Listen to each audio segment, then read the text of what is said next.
ಅಂತಾರಾಷ್ಟ್ರೀಯ ಮಹಿಳಾ ದಿನಾಚರಣೆ ಅಂಗವಾಗಿ ಕಾನೂನು ಸಾಕ್ಷರತಾ ಕಾರ್ಯಕ್ರಮ ಜೇವರ್ಗಿ ತಾಲೂಕು ಕಾನೂನು ಸೇವೆಗಳ ಸಮಿತಿ, ವಕೀಲರ ಸಂಘ ಹಾಗೂ ಮಹಿಳಾ ಮತ್ತು ಮಕ್ಕಳ ಅಭಿವೃದ್ಧಿ ಇಲಾಖೆ ಇವುಗಳ ಸಂಯುಕ್ತಾಶ್ರಯದಲ್ಲಿ ಇಂದು ಪಟ್ಟಣದ ಮಹಿಳಾ ಮತ್ತು ಮಕ್ಕಳ ಅಭಿವೃದ್ಧಿ ಇಲಾಖೆಯ ಕಚೇರಿಯಲ್ಲಿ ಅಂತಾರಾಷ್ಟ್ರೀಯ ಮಹಿಳಾ ದಿನಾಚರಣೆ ಪ್ರಯುಕ್ತ ವಿಶೇಷ ಕಾನೂನು ಸಾಕ್ಷರತಾ ಕಾರ್ಯಕ್ರಮವನ್ನು ಹಮ್ಮಿಕೊಳ್ಳಲಾಗಿತ್ತು.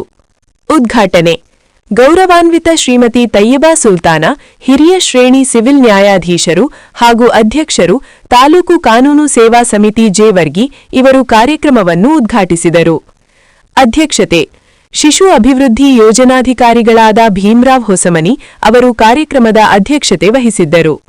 ವಕೀಲರ ಸಂಘದ ಅಧ್ಯಕ್ಷರಾದ ಎಸ್ಸಿ ಪಾಟೀಲ್ ಸೇರಿದಂತೆ ಮಲ್ಲಿಕಾರ್ಜುನ್ ಪೂಜಾರಿ ಕೋಳ್ಕೂರ್, ರಾಜು ಮುದಡಗಿ ಉಪಸ್ಥಿತರಿದ್ದರು. ವಿಶೇಷ ಉಪನ್ಯಾಸ ವಕೀಲರಾದ ಪರಶುರಾಮ ಬಿ. ಮುದಬಾಳ ಬಿ. ಅವರು ಮಹಿಳಾ ಹಕ್ಕುಗಳು ಮತ್ತು ಕಾನೂನು ಅರಿವಿನ ಬಗ್ಗೆ ವಿಶೇಷ ಉಪನ್ಯಾಸ ನೀಡಿದರು. ಕಾರ್ಯಕ್ರಮದಲ್ಲಿ ಮಹಿಳೆಯರ ಸಬಲೀಕರಣ ಹಾಗೂ ಅವರಿಗೆ ಸಂವಿಧಾನಬದ್ಧವಾಗಿ ದೊರೆಯುವ ಕಾನೂನು ಸೌಲಭ್ಯಗಳ ಕುರಿತು ಜಾಗೃತಿ ಮೂಡಿಸಲಾಯಿತು. ವಕೀಲರ ಸಂಘದ ಪದಾಧಿಕಾರಿಗಳಾದ ಭಾಷಾ ಪಟೇಲ್, ರಾಜಶೇಖರ ಎಸ್. ಶಿಲ್ಪಿ, ಆರ್.ಬಿ. ಭಂಡಾರಿ ಹಾಗೂ ಬಿ.ಎಚ್. ಜೋಗಿ ಇಲಾಖೆಯ ಸಿಬ್ಬಂದಿಗಳು ನಿರೂಪಿಸಿದರು. ಅಂಗನವಾಡಿ ಸಿಬ್ಬಂದಿಗಳು, ಸಾರ್ವಜನಿಕರು ಭಾಗವಹಿಸಿದ್ದರು.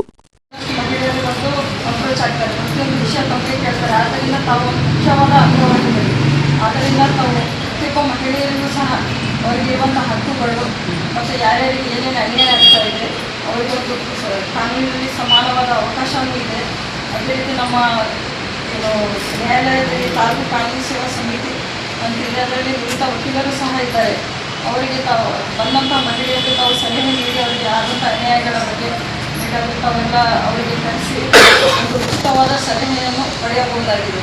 ಅದೇ ರೀತಿಯಾಗಿ ಇತ್ತೀಚೆಗೆ ನಾವು ಈಗ 14 ಶನಿವಾರದಂದು ಸ್ಪೆಷಲ್ ಲೋಕ್ ಅದಾಲತ್ ಅಂತ ಇದೆ.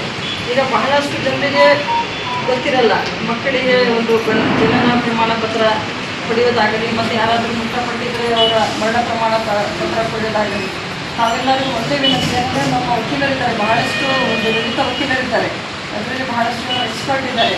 ತಾವು ಅವರಿಗೆ ಭೇಟಿ ಮಾಡಿ ಅವರವರಿಗೆ ಏನೇನು ಸೌಲಭ್ಯ ಬೇಕಾಗಿದೆ ಅದನ್ನು ಸಹ ಒದಗಿಸಬಹುದು. ಮುಖ್ಯವಾಗಿ ಹೇಳಿದ್ರೆ ನಮ್ಮ ಮಹಿಳೆಯರು ಒಂದು ಸಮಾಜದ ಮುಖ್ಯ ಅಂಗವಾಗಿದೆ. ಆದ್ದರಿಂದ ಇಲ್ಲಿ ನಡೆದಂಥ ಎಲ್ಲ ಪುರುಷರಿಗೆ ಮತ್ತು ಎಲ್ಲ ಇಲಾಖೆಯವರಿಗೆ ಒಂದು ಮಹಿಳೆಯರಿಗೆ ಸಮಾನವಾದ ಅವಕಾಶವನ್ನು ಕಲ್ಪಿಸಬೇಕೆಂದು ಕೇಳಿಕೊಳ್ಳುತ್ತೇವೆ.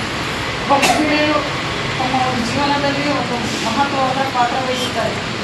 ಒಂದು ತಾಯಿಯಾಗಿ, ಅಕ್ಕ ಆಗಿ, ತಂಗಿಯಾಗಿ, ಹೆಂಡತಿಯಾಗಿ ಪ್ರತಿಯೊಂದು ಇದರಲ್ಲಿಯೂ ಸಹ ತಮ್ಮ ಒಂದು ಪಾತ್ರವನ್ನು ವಹಿಸಿ ಅದು ತಮ್ಮ ಕುಟುಂಬವನ್ನು ಒಂದು ಸುಸಜ್ಜಿತವಾಗಿ ನೋಡಿಕೊಂಡು ಮತ್ತು ತಮ್ಮ ಯಾರ್ಯಾರು ಮಹಿಳೆಯರು ಒಂದು ಜಾಬ್ ಮಾಡ್ತಿರ್ತಾರೆ ಅದರಲ್ಲಿಯೂ ಸಹ ತಮ್ಮ ಉನ್ನತ ಮಟ್ಟದ ಸಾಧನೆಯನ್ನು ತೋರಿಸ್ತಾ ಇದ್ದಾರೆ. ಆದ್ದರಿಂದ ತಮ್ಮೆಲ್ಲರಿಗೂ ಒಂದೇ ಒಂದು ವಿನಂತಿ ಅಂದರೆ ಮಹಿಳೆಯರು ಯಾವತ್ತೂ ಯಾರಿಂದಲೂ ಹಿಂದೆ ಇಲ್ಲ.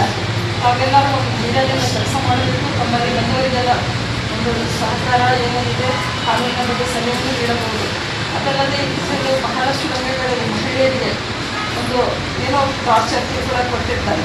ಅದರ ಬಗ್ಗೆಯೂ ಸಹ ತಮ್ಮ ಮೇಲಾಧಿಕಾರಿಗಳು ತಿಳಿಸಿ ಅದರ ಬಗ್ಗೆ ಒಂದು ಸೂಕ್ತವಾದ ಕ್ರಮವನ್ನು ತೆಗೆದುಕೊಳ್ಳಬಹುದು. ನಮ್ಮ ಸರ್ಕಾರದವರು ಮಹಿಳೆಯರಿಗೆ ಬಹಳಷ್ಟು ಕಾನೂನುಗಳನ್ನು ಒದಗಿಸಿಕೊಟ್ಟಿದೆ. ಆದರೆ ನೋಡಿ ಇತ್ತೀಚಿನ ದಿನಗಳಲ್ಲಿ ನೋಡ್ತಾ ಇದ್ದೀವಿ, ಏನು ಕಾನೂನುಗಳು ಸದುಪಯೋಗ ಆಗಬೇಕು, ದುರುಪಯೋಗ ಬಹಳಷ್ಟು ಆಗ್ತಾ ಇದೆ ಅನಿಸ್ತಾ ಇದೆ. ಆದ್ದರಿಂದ ತಾವು ಕಾನೂನಿನ ಬಗ್ಗೆ ಅರಿವು ಒಂದು ಅರಿವನ್ನು ತಿಳಿದುಕೊಂಡು ನಮ್ಮ ವಕೀಲರು ಸಹ ಇದ್ದಾರೆ, ಇದರ ಬಗ್ಗೆ ಗುಣಪುಷವಾಗಿ ಹೇಳ್ತಾರೆ.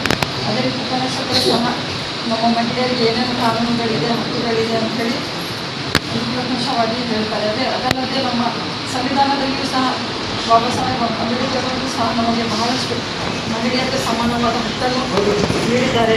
ಅವರಿಗೆ ಎಷ್ಟು ಧನ್ಯವಾದ ಹೇಳಿದರೂ ಸಾಕಾಗುವುದಿಲ್ಲ. ನಾವು ಇಲ್ಲಿರೋ ಕಾರಣ ಅಂದರೆ ನಮ್ಮ ಸಂವಿಧಾನದಿಂದಲೇ ನಾವು ಮಹಿಳೆಯರು ಈಗ ಮಹಿಳೆಯರು ಟೀಚರ್ ಆಗಿ ಕೆಲಸ ಮಾಡ್ತಾರೆ. ತಾವೆಲ್ಲ ನೋಡ್ತಾ ಇದ್ದೀವಿ, ಪ್ರತಿಯೊಂದು ರಂಗದಲ್ಲಿಯೂ ತಮ್ಮ ಸಾಧನೆ ತೋರಿಸ್ತಾ ಇದ್ದಾರೆ.